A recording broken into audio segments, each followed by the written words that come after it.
We are live. We are live. Hey, everybody. Glad that you could join us if you're here live with us. If not, I hope that you'll tune in and view it later. We're going to have a good, all of them are good. I'm not partial to any one particular guest. I love them all. They all have something really beautiful, really important to share.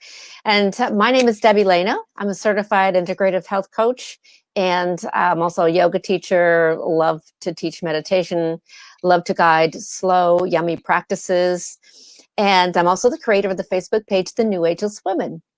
And my topic today, or I should say our topic today, is the journey goes beyond gray. And here with me today is my guest, Nicole Scott, joining us from Canada. Hi, Nicole. Hello, hello. Nice to be here, Debbie.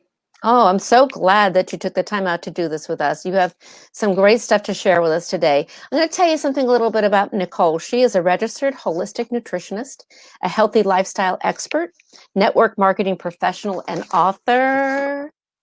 You probably saw this. This is her book. 2005, she partnered with the Juice Plus company, and today her Sweet Life Tribe is one of the top performing teams in the company, offering a supportive community, residual income potential, and a healthy lifestyle program called Your Sweet Body. I love that, Nicole. In 2018, she started the Gorgeous Gray movement after a health scare that woke her up, and she decided to ditch the dye and write a book about her journey, Get Naked with Your Natural Hair Color, which is the book I just showed you. And she says her mission is to inspire women to love their body and own their sparkle. So I'm really excited about this today. Your journey went way beyond going gray, Nicole. So where does your story begin? And could you tell us about your wake-up call? Yeah, I guess about 2.5 years ago, I had just got back from a trip to Thailand with my best friend.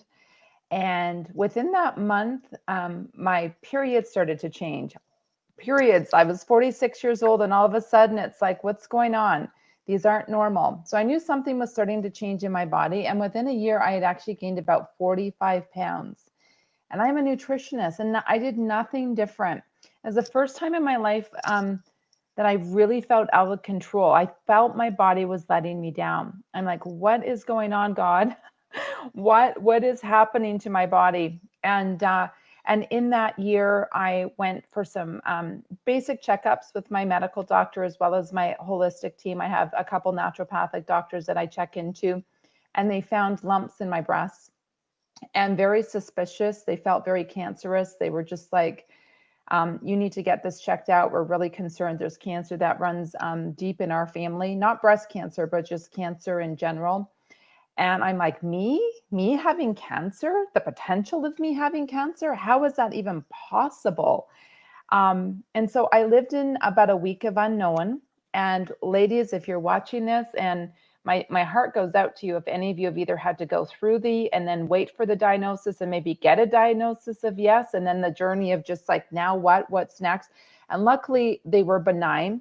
But in that week, there was enough scare in my body and questioning of curiosity. Why did I gain that weight? What is going on in my body? Why am I feeling like out of control? And so that was my wake up call.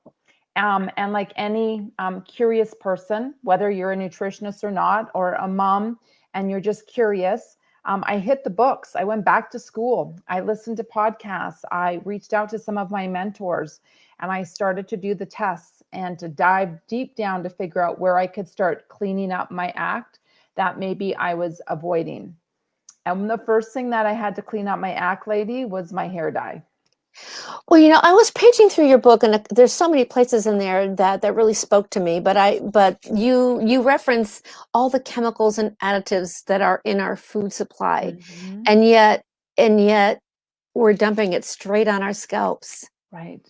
And so, yeah, let's Right. talk about that, because we both know there's a collective thing happening there with all of the ways in which you're creating a toxic overload in your body. Yeah. Would you Yeah. like to speak to some of that? I love that because I think as women, we can, be on this path of like, this is what I believe and this is where I'm going. But maybe on this side, it's not all coming together. Right. And so for me, I was preaching to all of my clients, read your labels, make sure you know what's you're putting in your mouth.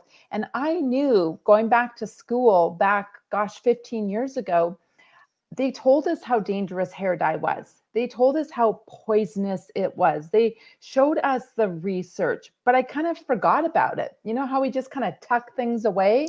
Well, I kind of tucked that one away because I just wasn't ready to hear it.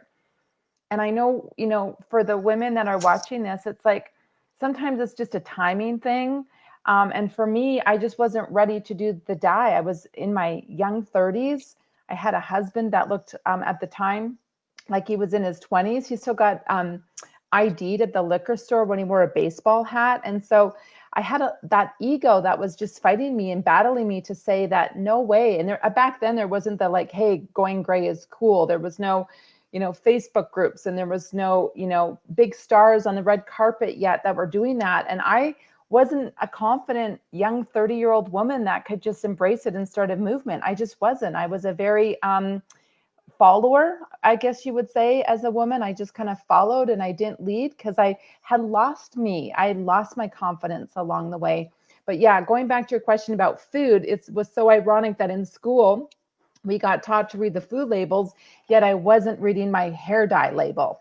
See? Yeah, I think yes, and another thing that really felt so sad to me is the question that you asked publicly on, hey ladies, if you knew for a fact that using hair dyes with these chemicals would cause breast cancer or something like that, would you continue dyeing your hair? And the answers that were in your book just made me feel it was kind of a combination of both sides of that story, but it made me feel kind of sad that some women were just totally okay and willing to take the consequences because they really didn't want to change what they were doing with their hair.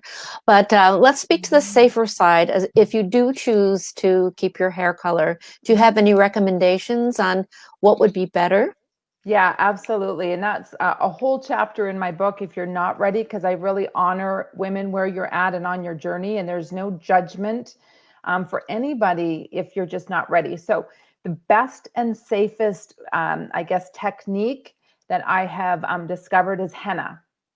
So I would recommend that you find a henna salon. They're hard to find. I know when I started to research it in the Toronto area, I found one. But she says people drive from all over to go to her henna salon, and she gets her organic henna from India. And typically, what she does is she'll just put it on the hair, put it in a bag, because with henna, it's a lot of work, right? It's a process. So you got to keep it on your hair for a very long time. And so typically the women go home and do all of their work and stuff. And at a certain time, they take it off, they wash it off, and then they've got their results. I remember henna from back in is it early 80s maybe?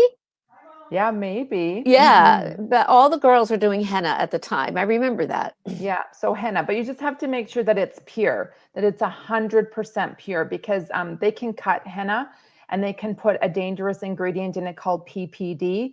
And I have actually a woman in my book that I interviewed that assumed she was getting safe henna in India, right? Over in India, getting henna, assuming that it was pure, but it was cut with PPD. And she actually had a very, very severe allergic reaction, which literally, she said she went from this young, vibrant woman as a health professional to took a year for her to gain her health back with one exposure to Oh, PPD.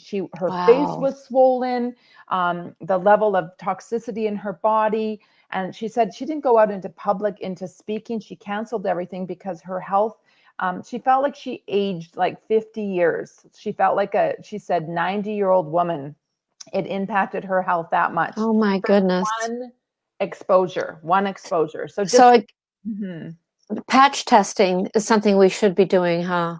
Absolutely. And most people don't, even the Mm. hairdressers don't. So, patch testing, especially if it's the first time you're ever doing it, you want to make sure that you're not reacting to the PPD. And it's 1 in 200 that will have a reaction. And yes, women, there have been, unfortunately, women around the world that have gone blind and have died from exposure to PPD. So, this is a really serious thing, especially if it's your kiddos. that are starting to play Mm. around with hair dye, right? Most of them probably don't do a patch test. So make sure you're an advocate, at least at a minimum, to do that patch test, number one. And then the second is you can research organic hair salons in your area. In my area, there's about 3 or 4 now that have popped up, and they use beautiful ingredients, the safest ingredients that they can find, that are usually coming from the UK or over in Australia. And there's not a lot of pure companies out there that really, really look at ingredients. And so the 2 hair salons that I researched in my book and interviewed, they said they shopped the world to meet Wow. to meet the standards, and they could only find 2 companies, nothing in North America, that would meet their standards of safety of putting it on the hair. Wow. So there you go. Wow. So yeah. Wow. That's that's that's alarming, actually. It Stuff is, that we do right? every day that we don't think anything about, and yet our cancer rates are up so high. Yeah. We have some Facebook users that have joined us here. I'd love to see. Unfortunately, it doesn't tell me who they are, but we have a hi Mm, there. We have, awesome. I'm, Yay. yeah, hi everybody. I'm considered the health nut in my family and had cancer twice and autoimmune anemia. It knocked everyone for a loop. You never know what someone is going through. That's so true. Yep. And have a nice day, ladies. Got to go for now. So somebody popped in and had to pop out. So thank you. I hope you get a chance to join us later. Um, oh my goodness. I know that there is I think it's EWG. Is it an EWG, the name of the organization that will tell you, you Mhm. can put any of your products into that website and they will Yep. tell you, they will give you a rating on how safe or how toxic it is. Yep. So, did you want to speak to that at all for the women who are interested in Yeah. weaning some more products out of their daily use? Yeah, absolutely. It's called Environmental Working Group is the long term for it. You can actually download it and find it as an app as well. So when you're out and about, you can either just type it in and it will come up. I know when I was at particular researching this book and I was using them to focus on the hair color, and I know that they have marked and measured 450 of the most common hair colors used around the world. And out of the 450, 400 of them were deemed hazardous, which that meant that there was immunology toxicity, neurotoxicity, the potential of cancer, reproductive issues, infertility, and it just went on and on and on. So that's what I mean, and especially like the worst is when you're actually going to the Walmarts and the cheap. They're on sale for Yeah. $4.99 this week, right? They're the ones that are just loaded with the chemicals with no care to our health. It's not a priority. You've got to be a label Nazi. You just need to be a label Nazi and reduce your Mm, toxic load. yeah. There's no more to say about that. It'd be so beneficial to you and your family if you would work on reducing your toxic load. So, we may care a lot about the things we put in our mouth, but not care as much about our house cleaning products or about our skin lotions or our perfumes or things of that nature. So it Mm, kind of all works together, one big toxic load. yeah. So, any little thing that you can do to weave some of those things out would be a good thing. Hmm. I got to a place on my own personal journey, Nicole, that I'd love to speak with you about, because I was that health food nut also in the family. Hmm. Um, but there came a place in my life in my 40s when I realized it was not just all about food. Hmm. And for me, what brought me to a place of toxicity was emotions Hmm. and stress overload. Yeah. And one of the places in your books that I really appreciated was where you give a test to a very simple test to address your adrenal functioning. Mm, And I was 100 plus at one time. I know you were yes. also. Yeah. And I had 2 bouts of adrenal exhaustion in my lifetime from emotions and stress. So, would you be willing to talk about some of your brave acts? Yes. I would say probably one of the bravest acts that I did was leaving a 20-year relationship. I was married for 15, but together 20. I knew at about the 10-year mark that this was not a good relationship that was serving my soul and helping me become the best version of myself. We were like water and what would you call it? Oil, right? We just, Oil. oil. Yeah, we just did not.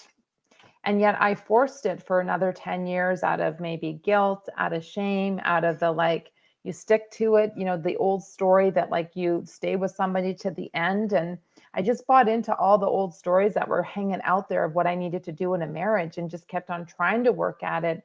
And yeah, and there was a point in that relationship where I wanted to kill myself. I actually considered that would be easier to just release the pain because there was so much pain that showed up with me, so much emotional trauma, that I'd rather leave this world than not have to deal with, my kids' pain and the shame of the family breaking up and people judging me and that I couldn't figure it out and I couldn't, make this marriage work and that it was all my fault because I was the one that was going to leave.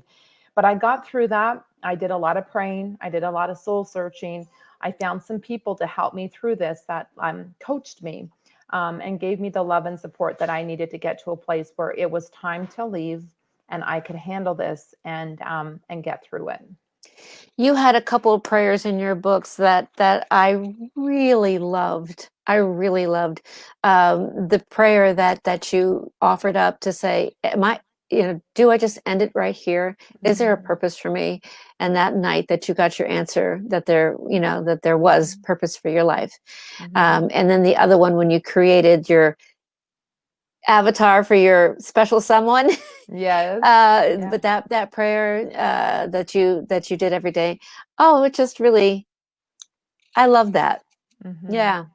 Yeah. Sometimes we forget to ask for help, that there's a bigger divinal guidance that is there and waiting and willing to help. But I've learned that we just have to ask.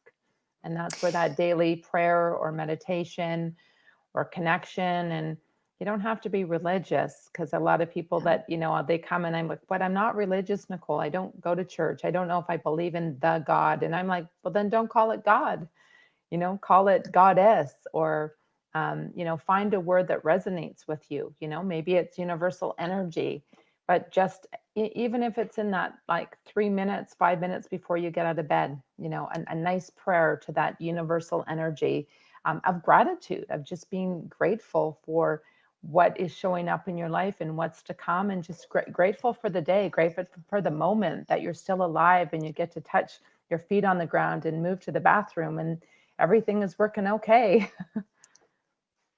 Boy, isn't that true? That is so true.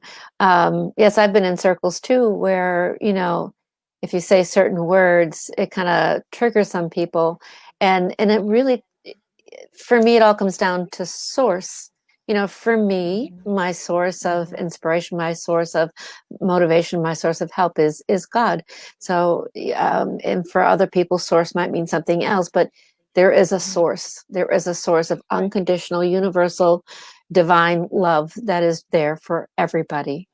Mhm. Everybody. Absolutely. Mhm. So, in the scope of all that you have been through personally, what is your message to our female viewers who are tuning in today? What would you like for them to take away from our conversation today? Well, I would say, first off, take a deep breath. Sometimes women, we forget to breathe. So that breath is so important. And I don't know where you are on your journey, if maybe you're just watching and discovering if you want to do this. As the title says, this is just more than gray, right? I want you guys, gals, women, amazing humans, make yourself a priority. Make yourself a priority. Every day, make yourself a priority. Put the mask on first before anybody else. So if that means you have to get up 30 minutes early, and move your body for 20 minutes, have your prayer time, sip on your favorite warm drink, um, look in the mirror every day before everybody gets up and just admire the beauty of what God has put in front of you. And whether you have extra pounds on or not, everything is beautiful. And you have to really tap into that. That would be kind of my message, is that self love every single day, because we got to catch our thoughts, right? How are we beating ourselves up, and to stop it and replace it with a thought of love and gratitude. And then just as you move throughout the day, how are you treating your body? Are you drinking enough water? Are you getting to bed on time so that you can sleep and rest your adrenals and start to detox properly? Are you moving your body at some capacity? Are you able to just journal or read some positive things? Are you able to cook up a really nice meal that's going to nourish your body? But, you know, wherever you are in your journey, just one simple change every day. And over a year, you can have a profound effect on your health. And I know when I talk to women, they get so like, but I'm not like you, Nicole. I'm not where you're at. I can't do. I go, girlfriend, it has taken me 15 years on this journey. 15. Please don't compare yourself to me. Like, oh my gosh, Nicole, I wish I was where you're at. You seem so confident. You wrote a book. You did this.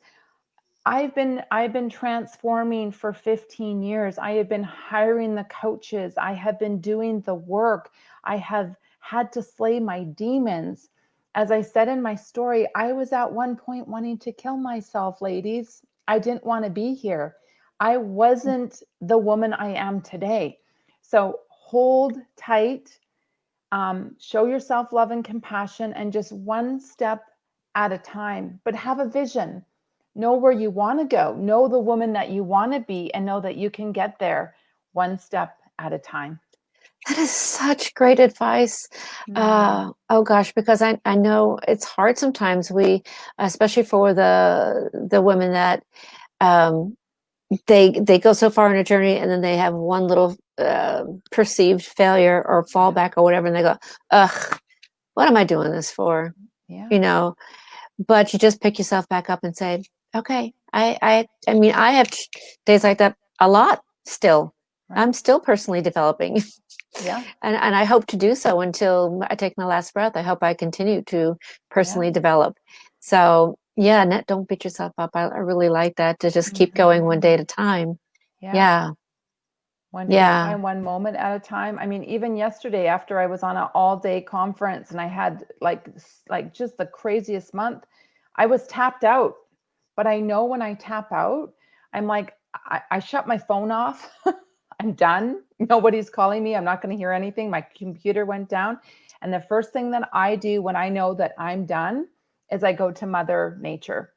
And I got my jacket on. It was raining out. I didn't care. And off I went to get grounded again, get Oh, connected, right?